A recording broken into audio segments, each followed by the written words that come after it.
20 জন এনসিপিআই সাংসদকে বরখাস্ত করার দাবিতে লোকসভা স্পিকার ওম বিড়লার কাছে কালীঘাট তৃণমূল। এই সাংসদদের বরখাস্ত করার দাবিতে যে আবেদন জানানো হয়েছিল তার কি হলো? লোকসভা স্পিকারের কাছে গিয়ে প্রশ্ন অভিষেক বন্দ্যোপাধ্যায়। লোকসভা স্পিকার স্পষ্ট করে কিছু বলছেন না, 3 মাস পেরিয়ে গেলে সুপ্রিম কোর্টে যাব, বৈঠকের পর জানালেন সাংসদ অভিষেক বন্দ্যোপাধ্যায়। ওনার কাছে তো কোনো সদুত্তর নেই, উনি কিছু বলতে পারেননি। উনি বলেছেন নেক্সট সেশনের আগে আমি এগুলো করে দেবো। আমি বললাম এই সেশন তো দেখতে দেখতে হয়ে গেল, আমরা তো এসছি জুলাই মাসের 22-23 তারিখ, আজকে প্রায় আগস্ট মাসের 12 তারিখ, 20 দিন ধরে তো আপনি কিছুই করলেন। ওনার কাছে কোনো সদুত্তর নেই। আপনি হয় তাদেরকে এনসিপিআই রেকগনিশন দিয়ে দিন, আপনি রেকগনিশনও দিচ্ছেন না। আপনি রেকগনিশন দিলে তৃণমূল পার্টি বা তৃণমূল কংগ্রেস অফিসিয়ালি এটা চ্যালেঞ্জ করে হাইকোর্ট সুপ্রিম কোর্ট যেতে পারে। আপনি রেকগনিশন দিচ্ছেন না, আর আপনি আমাদের টাইম থেকে কেটে তাদের বলবার সুযোগ করে দিচ্ছেন। তারা যখন বক্তব্য রাখছে তাদের নামের পিছনে পাশে লেখা আছে all India Trinamool Congress. 10 schedule যদি আপনি দেখেন তাহলে ডিসকোয়ালিফিকেশন ছাড়া আর তো কোনো উপায় নেই।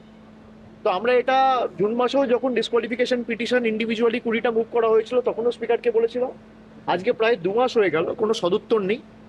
আজকেও একই কথা বলেছি, এবং সুপ্রিম কোর্টের একটা অর্ডার আছে যে 3 মাসের মধ্যে স্পিকারকে বিবেচনা করতে হবে।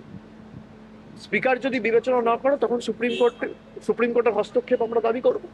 সংসদ ভবনের যে কার্যক্রম সেটা সম্পূর্ণভাবে মাননীয় অধ্যক্ষের হাতে।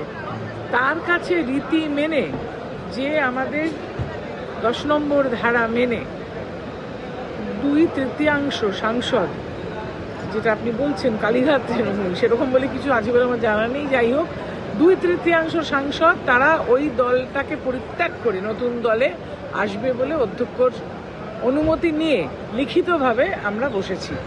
সেখানে যদি কেউ মনে করেন যে তিনি প্রতিবাদ করবেন, প্রতিবাদ করাটা তার অধিকার, প্রতিবাদ তিনি করতে পারেন, কিন্তু ফলপ্রসূ হবে না।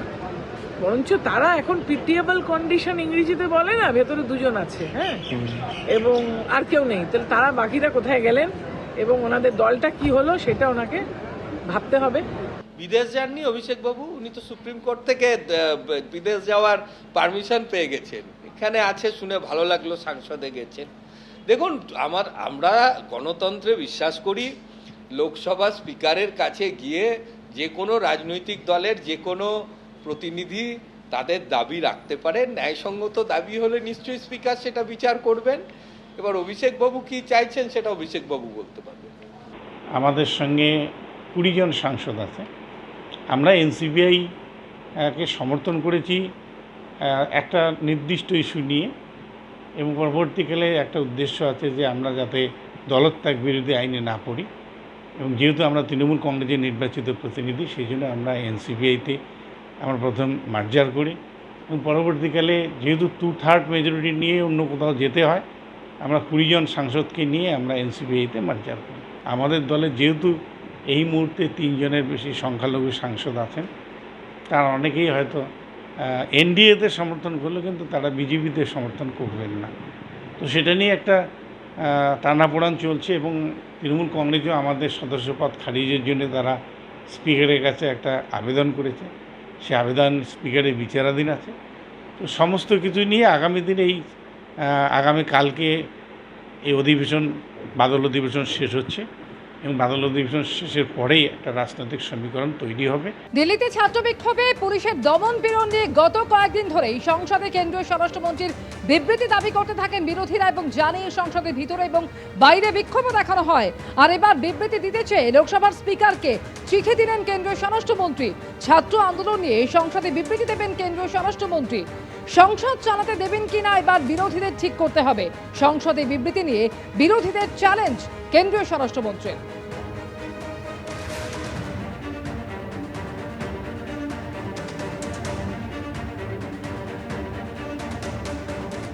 देखिए, सबसे पहले तो लापता, भाग गए, इस प्रकार की भाषा भारत की सार्वजनिक जीवन में और संसदीय जीवन में अभी अभी सुनाई पड़ती है। जब से संसद सत्र शुरू हुआ तब से लगातार मैं संसद में आता हूं, मेरी चैम्बर में बैठा हूं। चूंकि संसद भवन के अंदर विपक्ष संसद को चलने ही नहीं दे रहा है, दोनों गृहों में, तो कोई जाकर क्या करेगा। जहां तक चर्चा का सवाल है, सरकार की ओर से किरण रिजिजू जी ने, जो हमारे पार्लियामेंट्री अफेयर्स मिनिस्टर है, उन्होंने बहुत स्पष्ट कर दिया कि जो नीट आंदोलन के छात्र प्रदर्शन पर सभी प्रकार की चर्चा करने के लिए सरकार तैयार है और चर्चा के लिए समय सुनिश्चित किया जाए और विपक्ष तैयार हो जाए। पहले तो ये यही मांग कर रहे थे, हमने हाँ बोल दिया। मेरी ओर से भी मैंने कह दिया है कि मैं किसी भी सवाल का जवाब देने के लिए संसद में तैयार हूं, मगर वो चर्चा ही नहीं होने देना चाहते।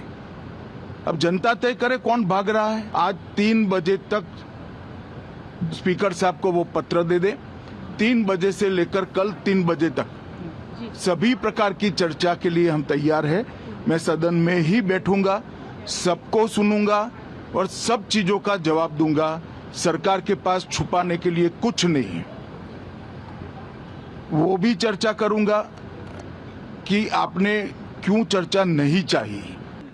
We are not interested in listening to Mr. Amit Shah's imagination. We are not interested in him giving us a lecture or a discussion. We are interested in one simple thing. And when I say we, I mean the younger generation of this country. Who shot those students? Who gave the order to shoot those students? Who blinded one of the students? Who shot one of the students in the ear? Who gave the order to beat the students with lathis, with nails? Who gave that order? That order was implemented by the Home Ministry. Delhi Police and RAC are both Home Ministry systems. Did Mr. Amit Shah give this order to shoot our children, or did he not? If he did, he should resign because he's culpable. And if he did not, he should resign because he's incompetent. तो गुब्बारे में से gas निकल गई, अब last minute वो उसमें फिर से गैस भरने की कोशिश कर रहे हैं, बट गुब्बारा फट गया है। Amit Shah has no courage. The home minister of India has no courage. He can not come to the BJP আজকে যে দল ভাঙানোর খেলায় নেমেছে, এত সাংসদ ভাঙানোর পরেও, আজকে এত সংখ্যা থাকার পরেও তারা হাউস চালাতে পারছেন না। দেশের স্বরাষ্ট্রমন্ত্রীকে তো হাউসে আসতে কেউ বারণ করে। আজকে গত 20 দিন ধরে তিনি হাউসে আসছেন না কেন? দেশের প্রধানমন্ত্রী হাউসে আসছেন না কেন? কথা তো এটাই হয়েছিল যে নিটের আলোচনার পর দিল্লির যে ছাত্রদের উপর হামলা এবং আক্রমণ, টিয়ার গ্যাস থেকে পেলেট গান চালানো, সে নিয়ে বিস্তারিত আলোচনা হবে এবং সেখানে হোম মিনিস্টার ক্ল্যারিফাই করবে। তো আজকে নিটের আলোচনা শেষ হয়েছে প্রায় 10-12 দিন হয়ে গেল। হোম মিনিস্টার কোথায়? যে কথাগুলো সিলেক্টিভলি লিক করছে হাউসে এসে বলুন। স্বরাষ্ট্রমন্ত্রী পার্লামেন্টে এসে কেন স্টুডেন্টদের ওপরে গুলি চালিয়েছে, প্যালেট গান চালিয়েছে, তা জবাব দিক। আমাদের একটা সিম্পল দাবি, আমরা প্রথম দিন থেকে বারবার সব এমপির, অপোজিশন যত এমপি আছে সবাই মিলে আমরা একটাই দাবি করছি যে স্টুডেন্ট যারা দেশের ভবিষ্যৎ, তাদেরকে কেন প্যালেট গান চালানো হলো, তাদেরকে কেন মারা হলো বিভিন্ন জায়গাতে, তার উত্তর স্বরাষ্ট্রমন্ত্রীকে এসে দিয়ে দিচ্ছে। আমাদের এইটা সিম্পল দাবি। এবিপি আনন্দ, এগিয়ে থাকে, এগিয়ে রাখে।